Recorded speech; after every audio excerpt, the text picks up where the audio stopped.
So I have already created my layer, and now I'm going to create my text.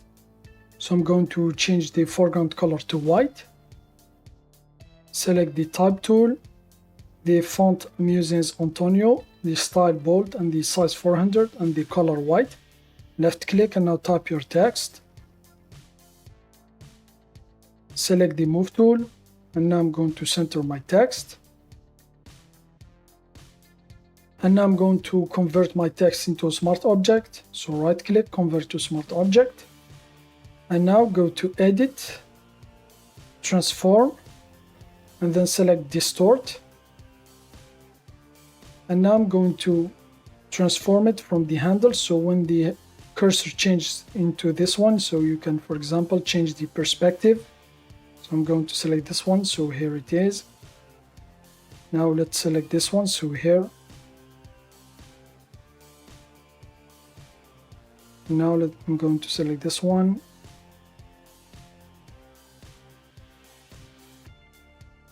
So I think I'm going to leave it here, and now click on this icon here to confirm. And now I'm going to duplicate this layer, the smart object, right click, duplicate layer. And now I want to turn this text into black. Since it is in the white color, just go to image, adjustments, and then invert. This will invert the color from white to black. So now I'm going to hide this one here, so here it is. And now I'm going to place it under to make it look like it is a shadow.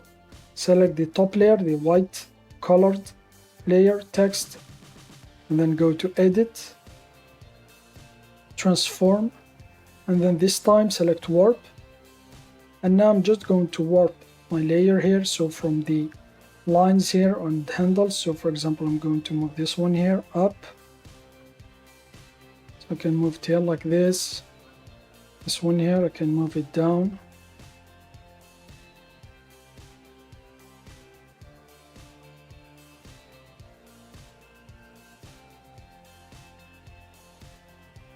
So I think I'm going to leave it here, and now click on this icon here to confirm. And now, since it is a smart object, I can still change the text. So if I double click inside the text, the white text, so here it is. And now let's select the type tool, double click, and now I'm going to type another text. So I'm going to type paper, and now click on this icon here to confirm. And then go to file. So this is the smart object. So now go to file, and then here make sure to select save smart object or use Ctrl S. And now if I go back to my layer, so here it is, it changed the text and the shadow.